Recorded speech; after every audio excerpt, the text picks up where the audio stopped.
పరిపూర్ణ బోధ 13. సుముహూర్త లగ్నమే విధి క్రమముగ గుర్తెరుగబోతెగానగరాదౌ భ్రమరూపమైన ఎరుకను భ్రమదీసి తెగానరాదు పాటించవోయి. భ్రమమూలమే బ్రహ్మాండమోయి. అమనస్కమాకాశాత్మకము నీవనుచూనే అమనస్కమాకాశాత్మకము నీవనుచూనే విమలాత్మ నీకిట్లు వినా చెప్పితి మరుగు విమరసించిన బుట్ట బోబిగా నిధి ఎరుగ మూలముగా తెలసి భ్రమజగంబెరుకలను ముంచి మీ భ్రాంతి బొట్టదు నిన్ను నీవే పాటించవోయి. బ్రహ్మమూలమే బ్రహ్మాండమోయి. జై నిజ గురుభ్యో నమః. అచలర్షి దయానంద పొన్నాల రాజయోగేంద్ర ప్రభుస్వాముల వారి ప్రియ శిష్యులైనటువంటి శ్రీ నిజానంద పోలోజు వీరయాచార్య విరచితంపైన శుద్ధ నిర్గుణ పరతత్వ బోధామృత మిత్ర కందార్థ దరువులలో పరిపూర్ణ బోధ యందు ఈరోజు మనం 13వ కందార్థం. దీనిలో గురుదేవులు మనకు చక్కని బోధనా క్రమాన్ని ఎరుగు చేస్తున్నారు. శిష్య, సుముహూర్త లగ్నమే విధి క్రమముగ గుర్తెరుగబోతే గానగరాదవు. దీనిలో అంతర్లీనముగా ఒక గూఢమైనటువంటి విషయాన్ని తెలియజేస్తున్నారు నిజానంద స్వాములు. సుముహూర్త లగ్నమే విధి. సుముహూర్తము అంటే ఏంటి? మనం వివాహాది శుభకార్యములకు దానికి తగినటువంటి పండితుల దగ్గరకు వెళ్ళి ముహూర్తాన్ని తెలుసుకొని లగ్నపత్రిక వ్రాసుకుంటాం. అయితే ఆ విషయాన్ని ఇక్కడ పోలోజు వీరాచార్యులు ఎందుకు చెప్తారు? కాదది. సుముహూర్తం అంటే 12 క్షణాల కాలాన్ని సుముహూర్తము అంటారు. ఇంకా త్రుటి అన్నా లిప్త అన్నా సుముహూర్తం అంటే ముహూర్తము. ఆ ముహూర్తములో సుముహూర్తం. ముహూర్తం అంటే 12 క్షణాల కాలం. అయితే ఇక్కడ 12 అక్షరముల మంత్రము ఏదైతే ఉన్నదో దానిని ఎరిగినదే సుముహూర్తం. గురుదరి చేరి గురువు సన్నిధిలో 12 అక్షరముల మంత్రము ఏదైతే ఉన్నదో దానిని ఎరిగి దాని బోధను తెలుసుకోవటమే, ఇది కలదు కలదు కలదు అనటమే సుముహూర్తం. లగ్నమే విధి. లగ్నము అంటే ఏంటి? మనకు ఉన్న 12 రాసులు ఏవైతే ఉన్నావో వాటికి 12 లగ్నాలు ఉంటాయి. ఇక్కడ లగ్నము అంటే తగులుకున్నదే లగ్నం, కలిసికున్నదే లగ్నం. ఏం తగులుకున్నది? లేకనే ఉన్నట్లుగా భ్రాంతిచే తగులుకున్నటువంటి షోడశి అనే 16 అక్షరములే లగ్నం. ఇది క్రమముగా గుర్తెరుగబోతే వీటిని క్రమముగా గుర్తెరగాలి. 12ని షోడశిని గురువు దరి చేరి క్రమముగా పద్ధతిగా గుర్తెరగాలి. చాలా ఆసక్తిగా వినేవారికి చెప్తున్నాను. లోతుకు వెళ్ళి విచారించేటువంటి నేర్పు మన గురుదేవుల ద్వారా మనం అందుకోవాలి. గానగరాదవు క్రమముగా గుర్తెరుగా బోధె గానగరాదవు. గుర్తు ఎరుగుతూనే ఉండటం కాదు, గుర్తు ఎరిగిన గుర్తు ఏదైతే ఉన్నదో అది రహితం కావాలి, అది పోవాలి. అప్పుడు కానగరాదు. ఏం కానగరాదు? ఏ గుర్తు అయితే ఎరుగుతూ ఉన్నదో ఆ గుర్తు కానగరాదు. భ్రమరూపమైన ఎరుకను. ఇది భ్రమరూపం. భ్రాంతి రూపమే ఎరుక. భ్రాంతియే ఎరుక, నేనే ఎరుక. భ్రమదీసితే గానరాదు పాటించావోయి.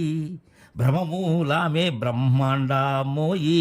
భ్రమ తీసితే గానరాదు అంటున్నారు. భ్రమ అయిన తర్వాత మళ్ళీ భ్రమ తీయటమేంది? అదే భ్రాంతి అయినప్పుడు మళ్ళీ భ్రాంతిని తీయటమేంది? ఇదే పరిపూర్ణ బోధ. ఎలా అంటే లేని దానిని ఉన్నట్లుగా నీవు ఆపాదించుకుంటూ ఉన్నావు, అది లేనిదని దృఢమవటమే అదే ఎరుక లేక సేవించటం, మరేమీ కాదు. అది లేదని ఆరూఢాతీత స్థితిని పొందటమే.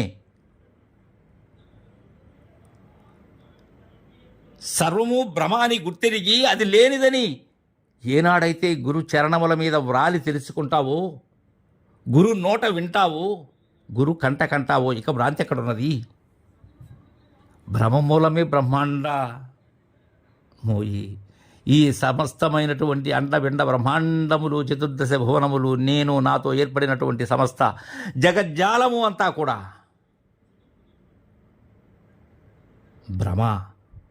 భ్రమ యొక్క మూలమే అది, మరి ఏది కాదు దానికి మూలం. ఇంకా ఏం చెప్తున్నారంటే, అవనస్కమాకాశాత్మకము నీవనుచూనే విమలాత్మ నీకిట్లు వినజెప్పితి మరుగు. మాకాశాత్మకము నీవనుచు. ఇక్కడ శిష్యుని అంటూ ఉన్నారు అమనస్క అని, అంటే మనసు లేనివాడా అని. ఇక్కడ మనసు లేనివాడా అనే దానికైనా పరిపూర్ణ మనస్కులై ఉండాలి శిష్యులు.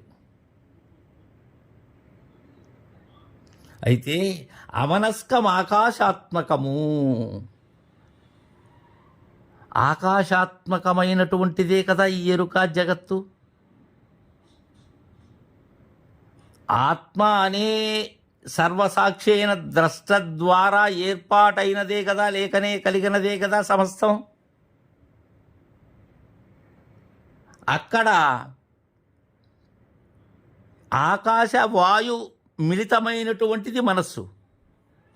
అయితే ఆకాశము యొక్క అర్ధ భాగంలో మనసులో అది జ్ఞాత మాత్రమే ఉన్నది. ఆ జ్ఞానము ఏదైతే ఉన్నదో అమనస్కం ఆకాశాత్మకము నీవనుచు. ఓ అమనస్క, మనస్సు అక్కడ ఏమై ఉన్నది? చలన రహితమై ఉన్నది, అంతే. మళ్ళా కదులుతుంది అది. అలా కాదు, పూర్ణం మనస్సు అయితే ఇక మరలా దాంట్లో చలనం రాదు. నే విమలాత్మ నీకిట్లు వినజెప్పితి మరుగు. విమలాత్ముడు శిష్యుడు, అమనస్కుడు సుమనస్కుడు శిష్యుడు. త్రిమలములు, పంచమలములు, అష్టమలములు మీరినటువంటి వాడు శిష్యుడు.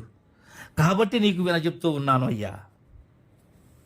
విమలసించిన పుట్టబోవిగా నిది ఎరుగు మూలముగా తెలసి భ్రమజగం వెనుకలను ముంచుమి భ్రాంతి బుట్టదు నిన్ను నీవే పాటించబోయి.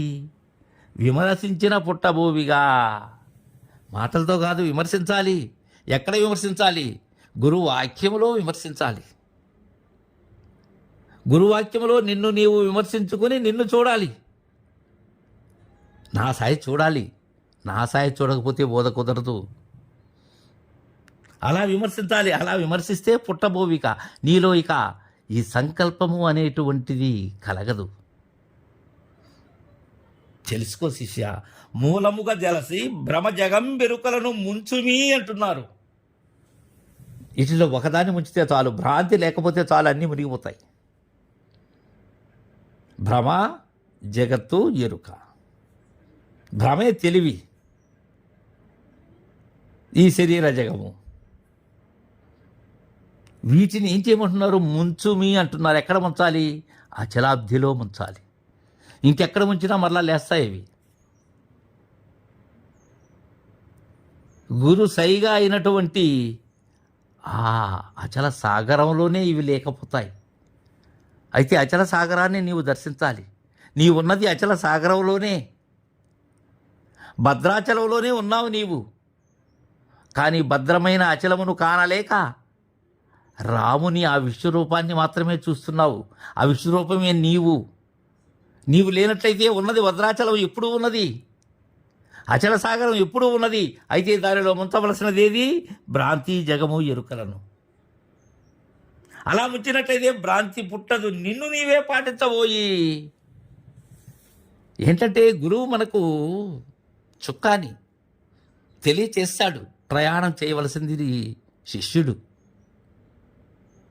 ఎరగవలసింది శిష్యుడే, ఎరిగిన దానిని లేక చేసుకోవలసినది శిష్యుడే. అయితే గురుదేవులు యొక్క అనుగ్రహం లేకపోతే, అందుకే అంటారు పెద్దలు, గురుమూర్తి చూపకుండాను పరిపూర్ణం పెట్టుదనకు ప్రత్యక్షమ గురు. గురుమూర్తి చూపినే నీవు పరిపూర్ణము తరకు లెస్స. అలా దృఢం కావాలి అని మనకు తెలియజేశారు. తర్వాయి కథార్థం రేపు ముచ్చటించుకుందాం. జై గురుదేవా.